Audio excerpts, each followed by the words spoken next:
I just, the constant, fixing and stuff like that. I said to myself, I don't know if it's better now, but supposedly the Jaguar was terrible. yeah, I remember that. But then like Ford bought it. Who knows? Ford's not necessarily.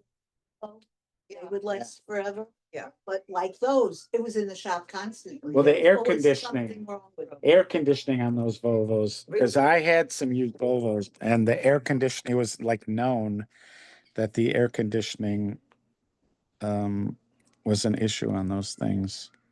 You'll have to tell me where we are, because whoever used it, yes, it's probably me, and it's in Mauritius. We're no longer there. I will tell you. Page 933. Thank you. What happened there? Hello, glasses. I guess we're in the right parsha. This is our Parsha. Yeah. Clock. Yeah. A stop clock is correct. Twice a day. Yes. It was working so well. What happened to it? That's a good question. I haven't looked at the time. Maybe there was. It was fine last time. No, that's a battery. Oh, that's battery. Last time we were here, it was fine. We fixed it at the Thursday afternoon class. Did you know that this is David's grandfather? Somebody told me that. I think maybe you. Probably.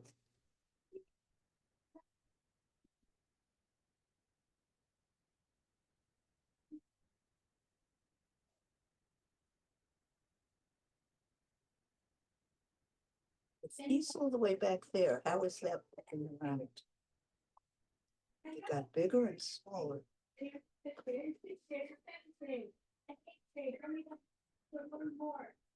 Interesting. I open up the book. I can't get the size of the picture changed. Yeah, I know it does on these iPads.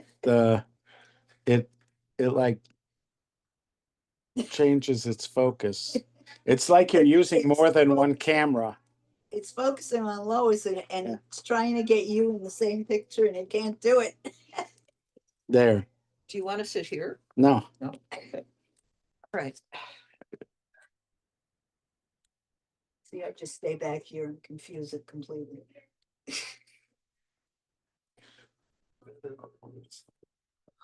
think I'm stronger.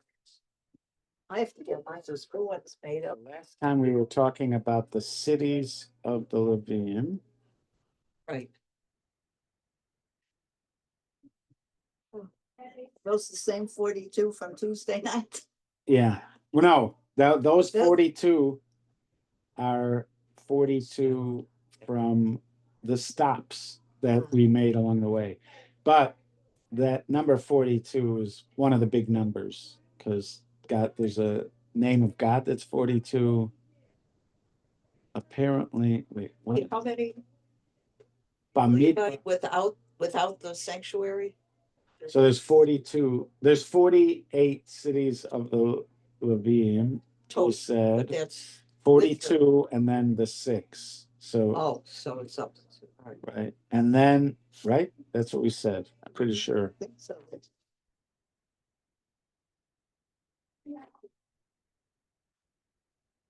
Ayla.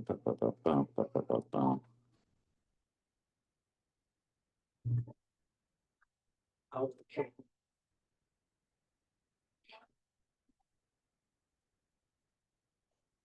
Somewhere it said it. 42. Yeah, it said 42. 42 plus 6. You shall provide for a murder to flee, and in addition to them, you shall give 42. Right. So I saw a list of 42s the other day. One is even the word Bamidbar. Bamidbar is the word davar and bezmem. 42 and davar. something, it's like the word of 42 or the thing of 42. And there's 42, it's 42 words in the first paragraph of the Shema. Vidibarta bam. Vidibarta bam. Membes, that's 42. Vidibarta bam, you shall speak about them. There's a lot of 42s. 42s. 42 is a big number. Oh, speaking of numbers, Yeah. totally different on the way here.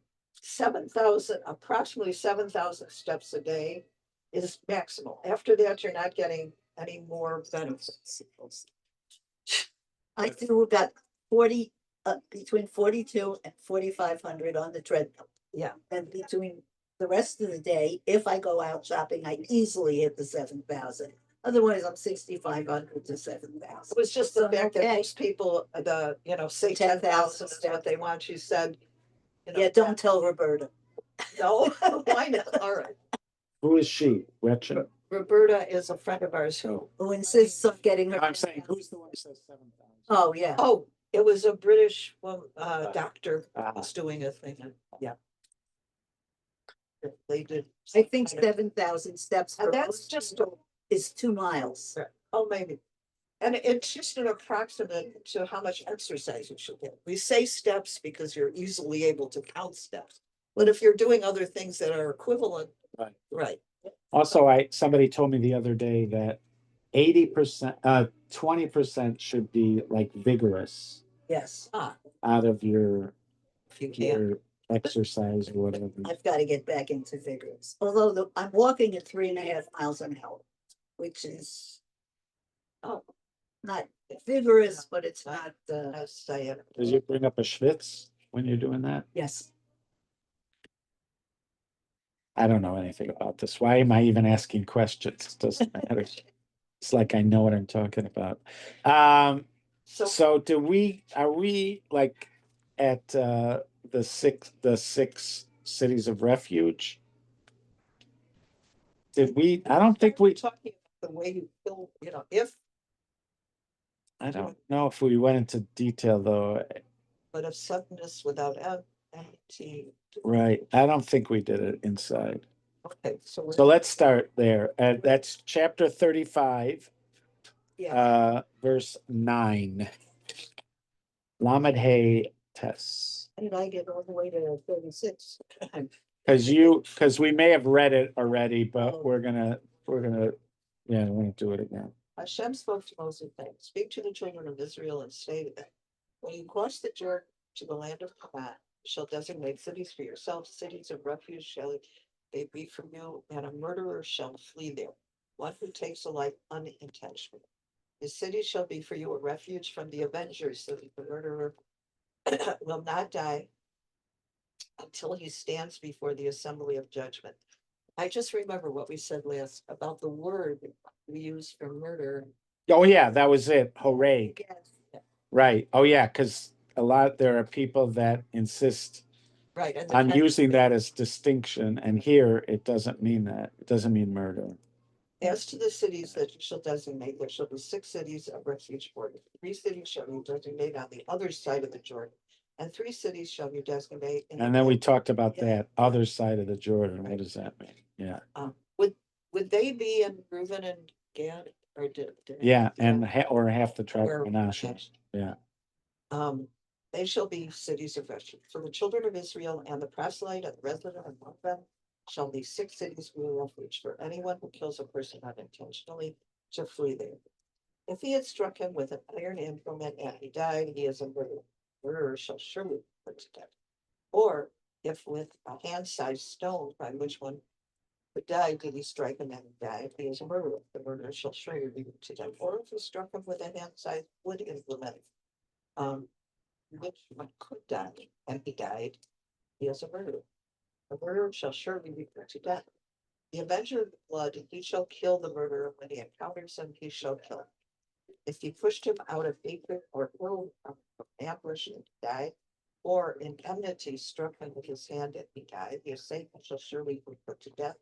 He is a murderer. The avenger of the blood shall kill the murderer when he encounters. But if with suddenness, without enmity, Did he push him, or he hurled any implement on him without ambush, or with any stone through which one could die without having seen and caused it to fall upon him, and he died? But he was not his enemy, and he did not seek his harm. Then the assembly shall judge between the assailant and the avenger of blood according to these laws. The assembly shall rescue the murderer from the hand of the avenger of blood, and the assembly shall return him to the city of refuge where he fled. He shall dwell in it until the death of the Kohen Gadol, whom one had anointed with the sacred oil. But if the murderer will ever leave the border of the city of refuge to which he fled, and the avenger of the blood shall find him outside the border of refuge, avenger of the blood will kill of the blood. This is the verse, because it says the Yes. verb is v'ratzach goel hadam. He's absolutely permitted to do this killing, Killing. but they're still calling it Yeah. ratzach. Ritzitho, that same verb. Be a murderer who should be put, right. Right. He has no blood guilt, but always Ratzah. For he must dwell in the city of refuge until the death of the Kohen Gadol, and after the death of the Kohen Gadol, the murderer shall return to the land of his possession. Now, if the guy is a murderer, a real murderer, he says the avenger of blood shall murder. Is that after the courts have said he's a murderer? So it seems like there's that somebody has to decide that he's in that category. Right. Otherwise, how? So this is a discussion. At what point does the Avenger get to So you have to attack him? determine whether he did it intentionally or unintentionally. Right. Right. So what would happen if he kills him before they find that out? Yeah, so you would think that they can't, because how would they know that this person?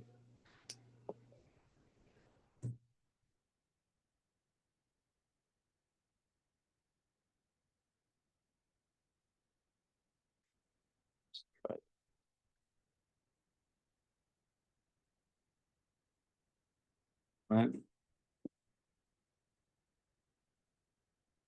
At one point, that's what I'm asking. At what point can the Goel I know. The room has changed a lot since you were here. Yeah. And of course, coming in the summer, it's daycare. It's a whole different. So It's alive. It's alive.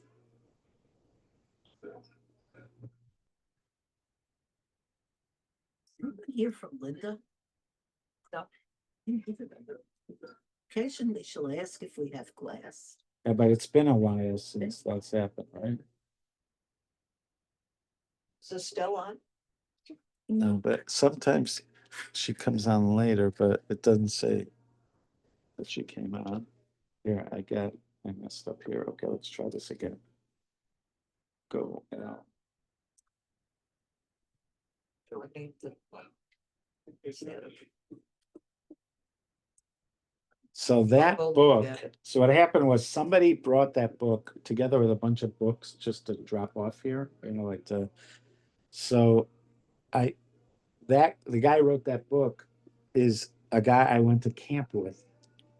Really? Yeah, Dan Oren. He was a little bit older. He was like a counselor when I went to camp. Huh. But we were close at camp, and then that's a book he wrote about his time at Yale, I guess.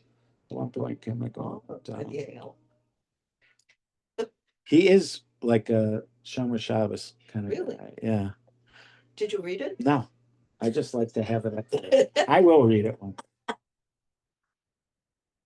Could I borrow? Well, of course. Oh, I that never book, come back. that book with love, you never have to bring it back. Give it to me. No, you never have to bring it back. No, you want- These books, I think you these should books read it. are orphans. They're orphans. Orphan books. That's it. And the Goel Hadam killed the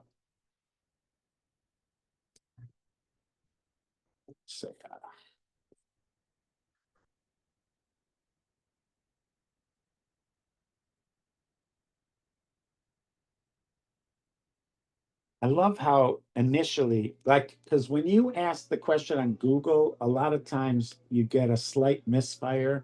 Like with Google, it's like you have to, with a gun, if you have like a rifle, that you have to like you have to fire a couple times in order to align your sight. Because you have to like see how far off it is from what it should be when you're looking through your sight, so you can adjust it.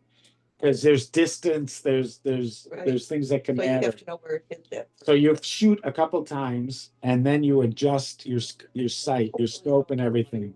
Yeah. Right. So that's the same thing with Google. Like Google, you have to like fire a couple times But usually. then you get And then you right. get your thing because you have to like adjust your search It's a thing. Google's way of thinking. But Yes, usually that's not, what it but is. not with Perplexity. It always, almost, I'm saying it would be ChatGPT too. Almost always it gets exactly what I'm asking. And I love when My it, son there's likes some kind of joy you get when you see you're understood. It understands me. Oh, yes. It Especially understands with me. the machine. Yeah. According to Torah law, the Goel Adam is permitted to kill the Rotseach only if the Rotseach leaves the boundaries of his Ir Miklat after having killed unintentionally and been sentenced to exile there. If the accidental killer remains inside the city, the Goel Adam may not harm him. If the Rotseach leaves the city, the Goel Adam can kill him without penalty. Yes, so they do mention that third quality, but if it says and been sentenced to exile there, it says those words. So the question is,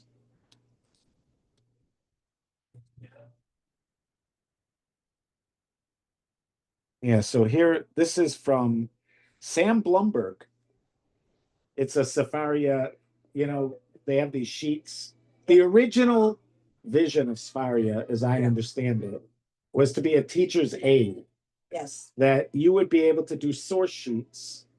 And in order to do the source sheets, there's a whole section for the actual putting together of the source sheet, and then there's sources. So that's my understanding is that it was an unintentional consequence initially that they built this massive archive. Yes. Because they realized that they have to have an archive because otherwise, where are you finding your sources? You have to. But I think that's what happened. They originally were doing this as a teacher's resource. Huh. So this is in those sheets. They call them sheets. Because I can always find stuff in Sephora. Yeah.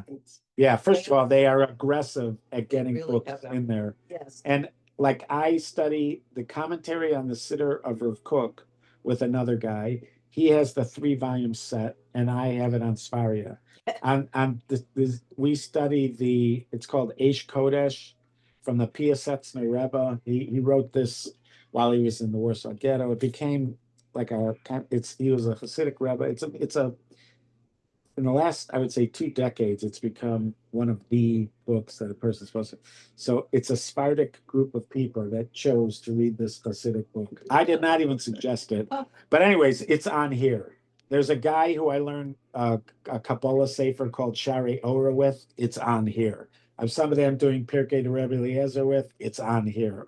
So even like relatively contemporary or stuff studied contemporary. And I always get a notice when something gets up. Yeah, they have a lot of stuff. And they have Nahama Leibovitz stuff on there. They have a lot of stuff. Anyways, number one, this is from our section. A person unintentionally kills another person and flees to an Ir Miklat because the Golad wants to kill them. The Rotzeach is brought before the Ada, who will decide if the killing is protected under the laws of our Miklat.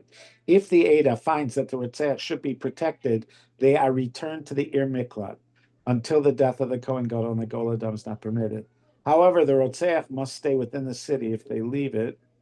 And now,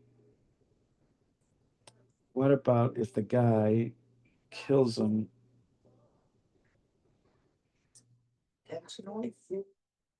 What if he kills him? No, I'm saying, what if he kills the accidental killer before it's determined that he is an accidental killer? Right.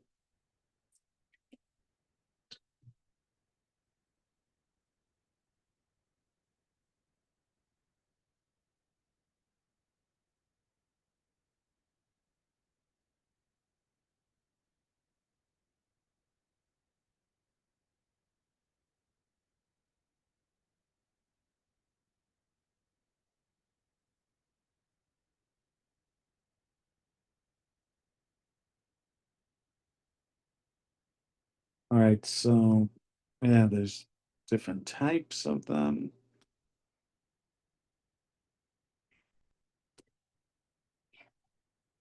Basin is obligated to construct roads to the Ari Miklat. They should be maintained and widened. Any stumbling block and obstacles should be removed from them. You shouldn't go through a river or a valley or a hill. If you need to, a bridge should be built, et cetera, et cetera. The high priest, Abarbanel, by the death of the Kohen Gadol.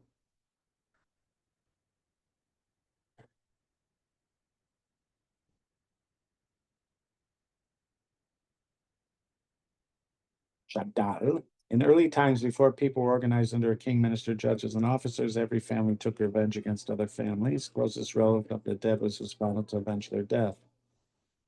But now, in the case of a murder, it was possible to mollify the avenger by telling them to leave it to the judges.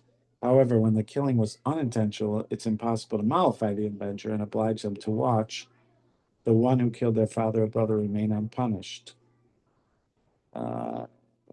The divine wisdom knew that condemning the goal of them to death when avenging an unintentional killing would not prevent all or even most of the avengers from avenging them, and would increase the sorrow and damage to it because of that. It's also not far-fetched to say that at the time that the avenger would go out to be killed, the people would rebel against the judges, which would increase the corruption.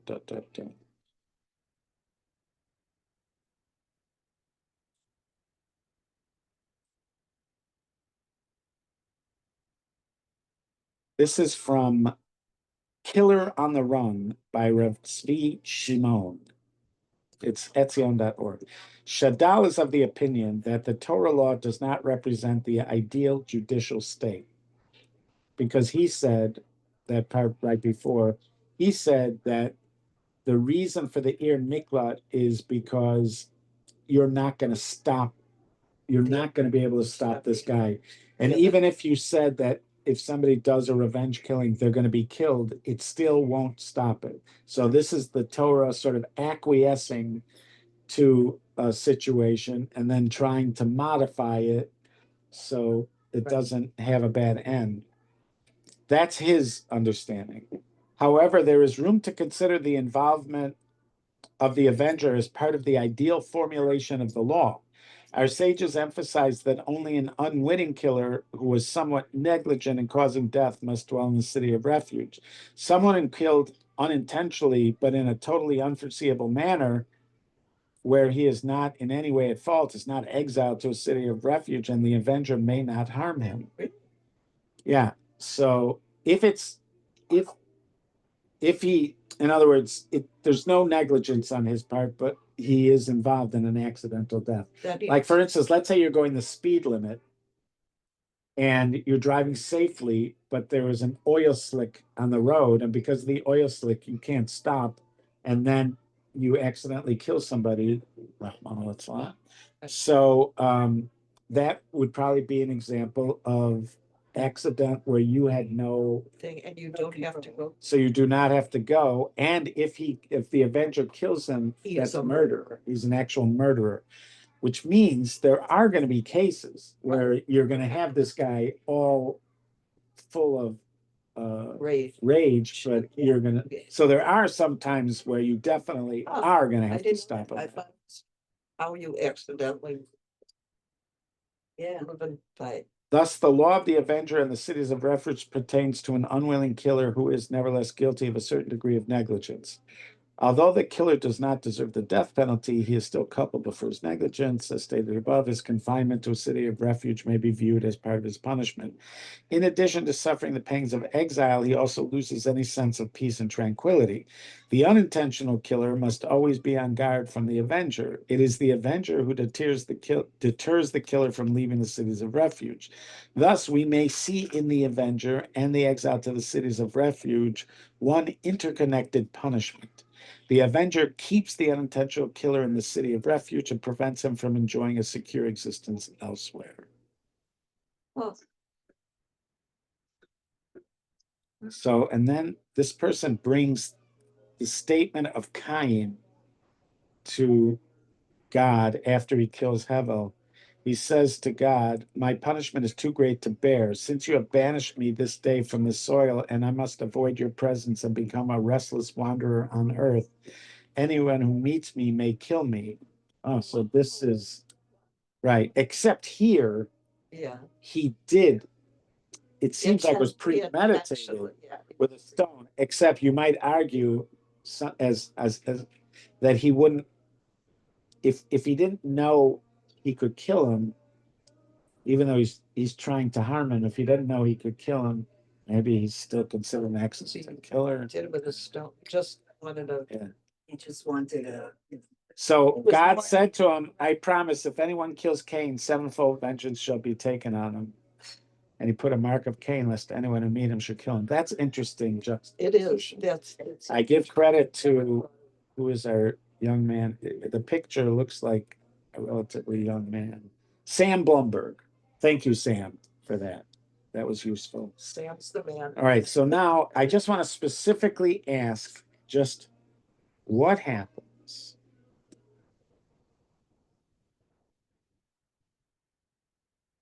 if go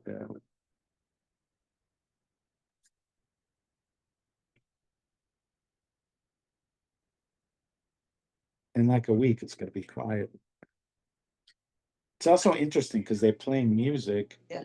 during all the 3 weeks. Now, it could be that Because they're kids, no, it could be that they're kids, but the counselors are not kids. it's true. Also, it could be because it's recorded, they allow it, like with Scheinberg did, etc. But I didn't think Chabad would be, but it could be for Kiruv anyways. Rabbi Twersky, I once had a Shabbaton that I organized during the 9 days. And that Motzai Shabbos, Rabbi Twersky came and played his guitar.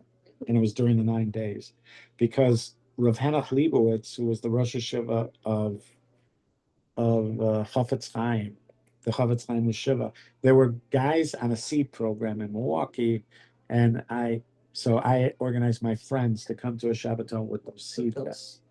So Rav Henoch Leibowitz said you could do it for Kiruv during the 9 days. So Rabbi Twersky actually came and played his guitar.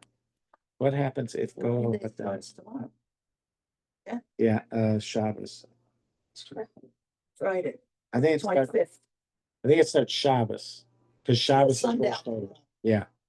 What happens if go down You kills? wine on for Shabbos? Yes, Yes.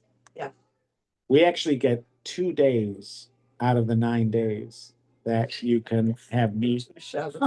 I'm saved. I'm What happens saved. if go down kills? Road six? And if the actual 9th of falls on a Shabbos, You still you get. can also drink Yeah. wine. That's an example of that idea that one day we will be feasting on Tisha B'Av, and that happens every few years. I think this year it's Sunday though. Yeah, Yes, but I think it's actually Sunday. It's not yeah. pushed Sometimes off. it's pushed off. Right. It's What happens if his go birthday. What's that? Oh, So his born this week. It's a busy week. that's I strange. have Yeah. Gary's outside. I mean, it was very nice of him to die during Yes, so that you don't get the warning is. the morning anyway.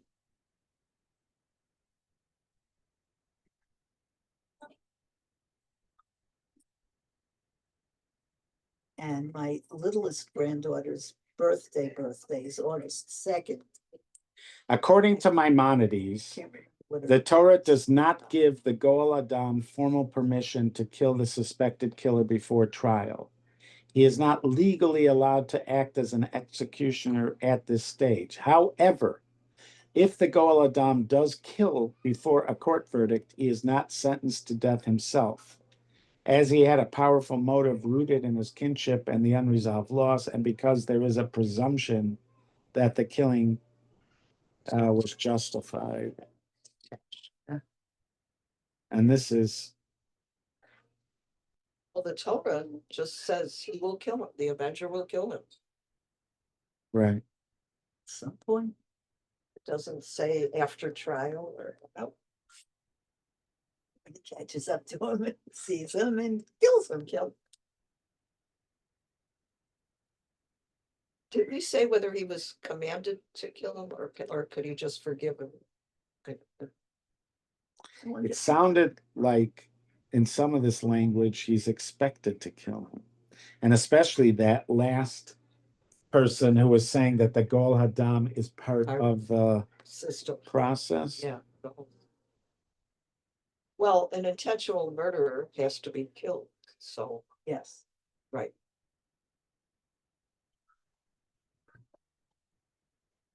So that means we have to bring back the death penalty. Right, but here it says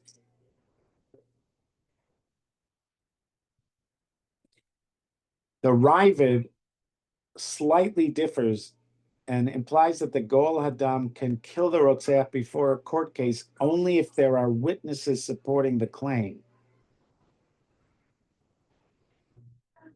Makes sense. The question is, if afterwards it's proved that he had no claim, can he be held liable? That's a question. Right. Apparently, it's going to have to do with what is he basing his assumption on. If he has no indication that this guy deserves to be killed, according to halacha, then he's not allowed to do it. Question is, what happens to him if he did that? All right. Anyways, that's a subject. That's a good one. Okay. Well, the whole And thing is, yeah, yeah, so according to Shadal, Shlomo David or Shmuel David, Luria, Shadal, that we saw quoted in the Svaria sheet. This is you would think that the person would not you the best thing would be to not chase after, to not be a Goel Hadam. And that this is only a concession to a passion that's otherwise almost impossible to stop. We also see in the Gemara that after the court case, they actually have him accompanied by two scholars to the Ir Miklat so that they can talk the Goel Hadam out of killing the guy. So that makes it sound like if they're talking him out of killing him, that it's still not best scenario for him to kill him. so why? So, right. But then,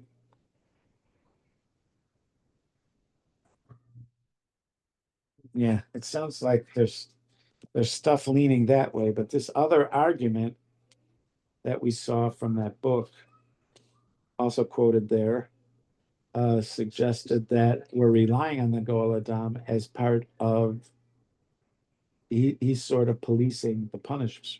Right. Because he's the one keeping the guy in the Ir Mikvat. Well, there had to be two witnesses anyway, didn't there?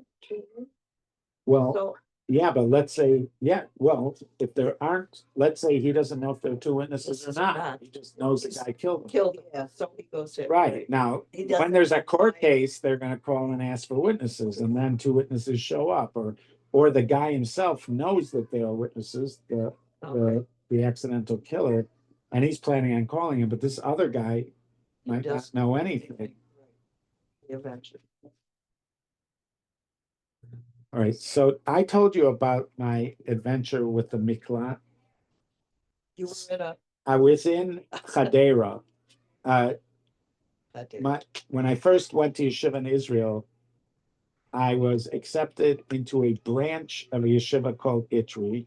The main branch was in Jerusalem, and then they had a branch in Hadera, which was a kind of sleepy town. Now it's being gentrified, but and with big buildings are being put up, but it was like kind of sleepy kind of town along the coast. And so I showed up there, and I still remember because it was summer when we showed up. It's Elul, and it's hot summer at that point in Israel still, and Hadera was that kind of town. And I'm trying to adjust to life and at this yeshiva, and everything about it is just like shocking to me. Like showing up at breakfast and seeing sliced tomatoes and cucumbers, and this kind of spreading cheese that looks like it's supposed to taste like cream cheese but does not. And I don't know, everything is just like, for a spoiled American, it's just ridiculous. And then so somebody tells me that there's a makola nearby and I can buy snacks or food or whatever. So I went out during my midday break, and I am pleasantly surprised that on the sidewalk it says Makolet, and then it has an arrow. So it actually tells you how to get to the Makolet. And then you go a couple blocks and then there's an arrow going a different way. I thought it was just amazing. And I show up and it's locked. It's just locked. There's a big lock on the outside and it's locked. Oh. So I just go back. And then I mentioned to one of these guys, you told me this Makolet is open, but when I went there during Bena Storm, it was locked. And he's going, what are you talking about? It's open during Bena Storm. I said, no, it was locked. And then he asked me, where did I go? And then he goes, that's not Makolet, that's Miklat. Miklat. That's the word they use. Here, Miklat. It was a city of refuge. Miklat is the shelter, a bomb shelter. So these are bomb shelters for some reason, are locked. I don't know why they would be locked. I guess they're not locked if they're thinking about. If a siren goes. I'm assuming they're not. But anyways, it's Makolet is with a cough. Miklat is with a kuf. This is my first. Yes, exactly. I was so pleasantly surprised. Look at that. They even put it on the sidewalk telling you how to go to the Makolet. But this is that thing, because you're supposed to mark the way to the city of refuge. So they mark the way to, it's the same word, Miklat.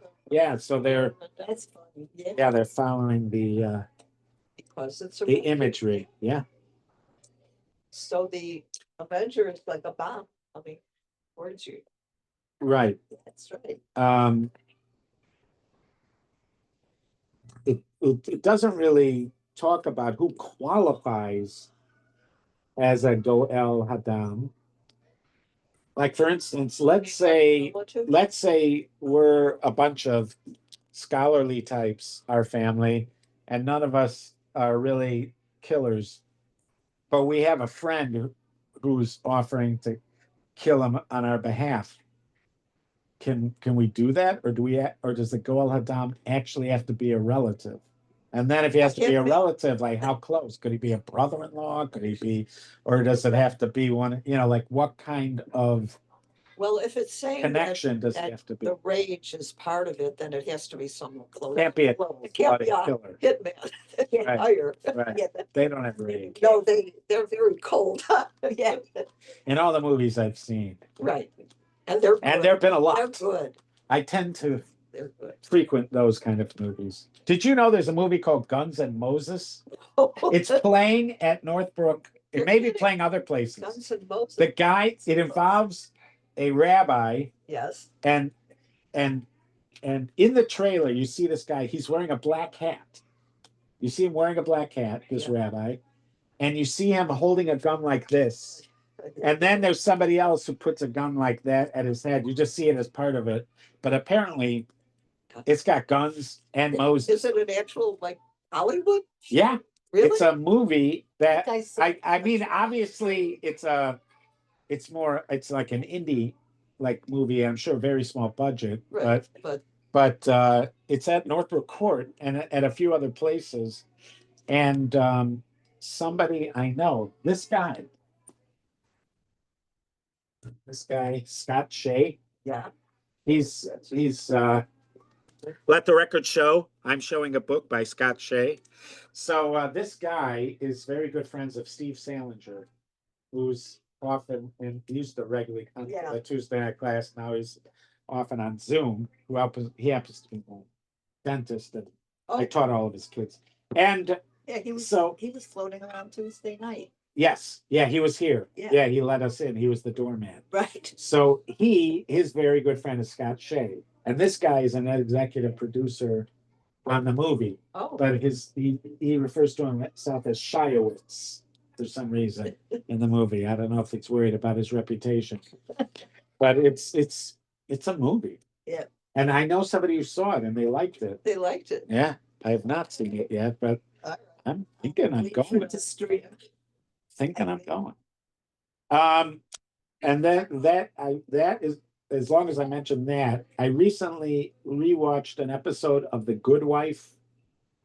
I'm pretty sure I watched these episodes like several years ago, but no Probably. memory of the details. And this is in the first season, and it's maybe the fifth episode, and it's about a frum couple in Chicago that an Eruv, they're being sued for what is a slip and fall. So somebody walked outside their house and there was something, some kind of obstruction. This person fell and was injured. So they're suing the couple. couple. What was it that fell? It was the Eruv. The Eruv, because the end of the Eruv was connected to their house. And the Eruv fell, the wire fell, and that's what this person tripped over. And so they're being sued for not picking up the wire. Their argument for not picking up the wire is that they're Shomer Shabbos, and it happened on Shabbos, and they couldn't pick up the wire. So the question, and so the attorney was her, the couple's attorney was going to argue First Amendment that Religion? their Freedom of religion. practice of religion should not be their practicing their religion should not be cause for them to be sued. Okay. So this was, anyways, everything about this was, for television. Yeah. But I wonder who wrote that episode. it was somebody who knew what they were doing and write it. But the thing is, their depiction, it's one thing when they're depicting Orthodox Jews in New York, but they were depicting Orthodox Jews in Chicago. There are some. But they did it exactly as if they were in New York. The street that they lived on looked like a New York street. And also he has payas for some reason. He has payas, but he also has like longer hair. He doesn't look like like a Chicago from person. He doesn't really look like a from person. That's where it took place. Because the Good Wife is in in Chicago. So that's I why. remember that. So whenever I'm seeing those, and you see one in almost every series, there's one that has to do with Orthodox Jews. Law and Order, almost every one Right. had some episode with it. Yeah, there are a And couple I've noticed that these kind of things they tend to get wrong. The look, just the look. looks wrong. They tend to get it wrong, and also, again, in this storyline, it was actually a sophisticated storyline with the Eruv and Shabbos and everything, but he didn't look right. Well, They you didn't look right. mentioned that the guy in A Stranger Among Us. Yeah, he He doesn't doesn't look right. look like. No, he looks like somebody. It just doesn't look right. Yeah. They got other things right there. Right, but he didn't. How did they explain the earth? It's they didn't. They did a bit of explaining, like they did, where she talked about a courtyard and that this Eruv is a kind of artificial courtyard that we're allowed to carry in. It didn't go too long, but it gave some explanation. And it was an interesting scenario and an interesting conundrum for a frum person. Yeah. Now, if it could cause harm, you could have kicked it out of the. You for sure could have kicked it out of the way. but, you'd have to be a little more sophisticated. You'd have to ask the rabbi what to do. But certainly if it's gonna pose a danger to other people, the problem here is muktzah. And so muktzah is a rabbinic issue, and there are times when other issues override muktzah. And so, but I'm mentioning it because I mentioned it about the Guns N' Moses. I'm tracing it back to where it started. And then that all happened because of the Goel Hadar. Right, which could be one of these movies. That's it. And I took it back to this, and back to that, back to this. Yes, I was listening to, oh God, who was it? Ezra Klein interviewing this, he's Jewish, he has a Jewish name, psychologist, Buddhist, someone who was talking about Ram Dass and Steve and his time with them. This was right after you were mentioned. Wait, so It's is a it recent? podcast. Oh, Is it a yeah, recent it's a real Klein? podcast. It's Ezra Klein talking to the Goldstein, I don't know what his name. So he's a Jewish Buddhist teacher, Yes, Goldstein. no, actually, his teacher was Goldstein. I Oh. forget his name, but it's still a Jewish name. Okay. You can look at Ezra I'll look Klein and It's the gotta mind. be on YouTube. Go ahead. Searching my mind. Okay, all right. Turns out he's- Because he also does interviews for the New York Times. Yeah. Like if you look at. Oh, for sure. Thing he Yeah. does. This is for the- And I couldn't understand a word this guy was saying. Honest again, I couldn't figure out. Well, it was all But technical terms. It wasn't that it was technical. It was just that he would say things like you have to not be there. Yourself has to not be yourself. That kind of thing. Yeah, And it never, it's because it's that, talking in that realm. field, every field has its own language. Yes. yeah. It's like if you're reading psychology books and you're not a psychologist, or you're reading philosophy and you're not a philosopher, a lot of the terms are just, you don't know. what And they even mean. terms that you use differently in other. Right, they don't and mean the that's- same thing. So this has its, Yeah. that's what it is. This has that. Okay, so in the discussion of why, of how this person becomes defined in this very specific way, so that his appropriate punishment is going to the Ir Miklat. So in the course of distinguishing what makes him unique, you also get a discussion of what constitutes a murder.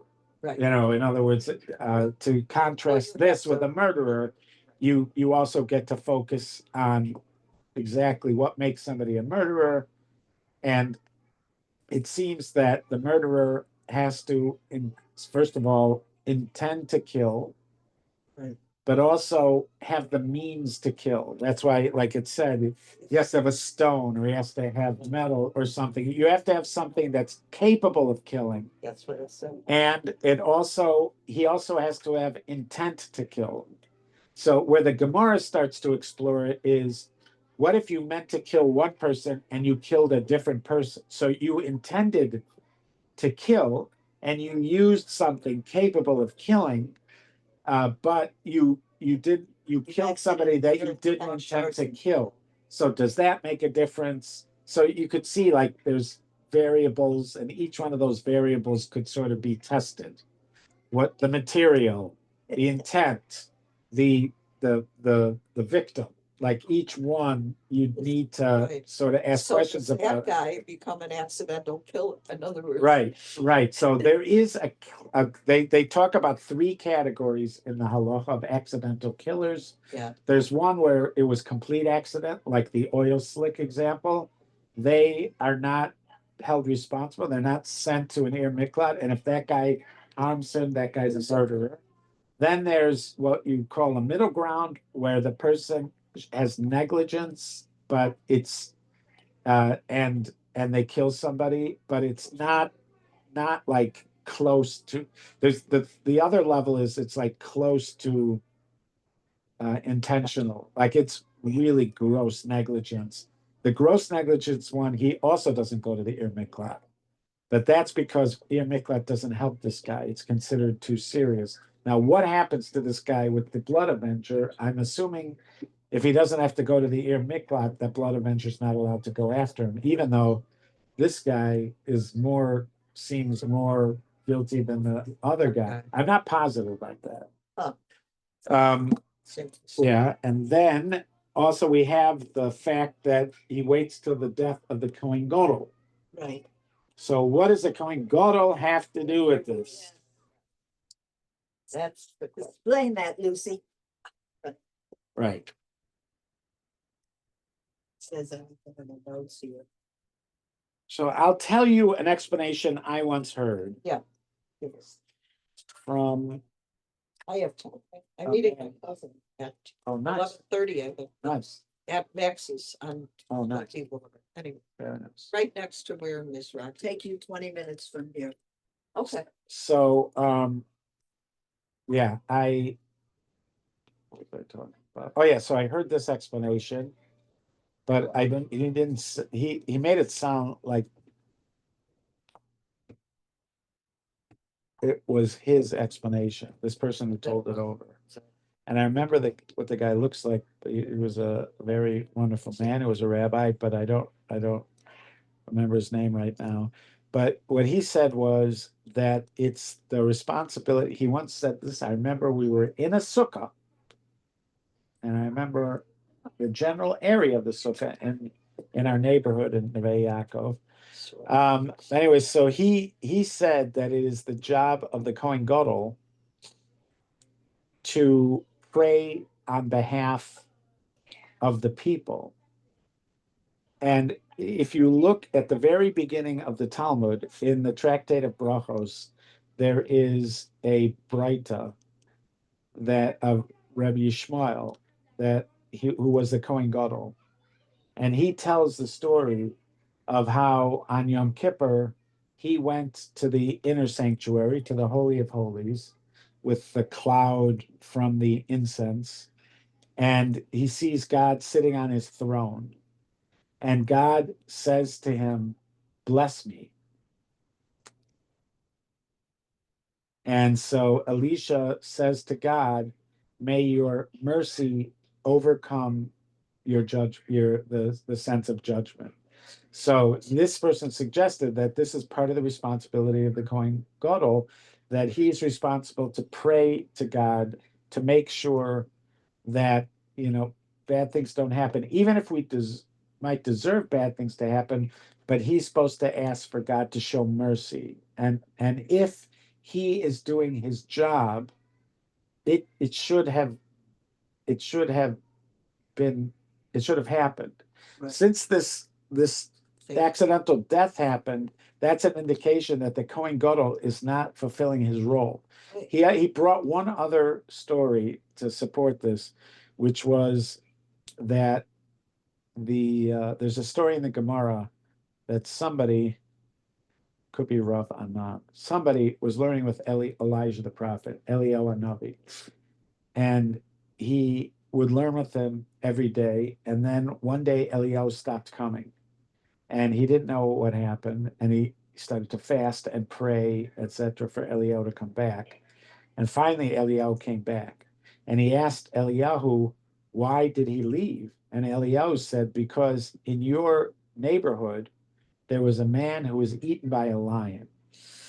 And he said, "And if you were as holy, if you were living up to your potential, and your prayers were living up to their potential, there's no way that could have happened in your surroundings, because your prayers would have, broken through, and even if somebody was deserving of punishment, you would have got them, Hashem, to show rachamim."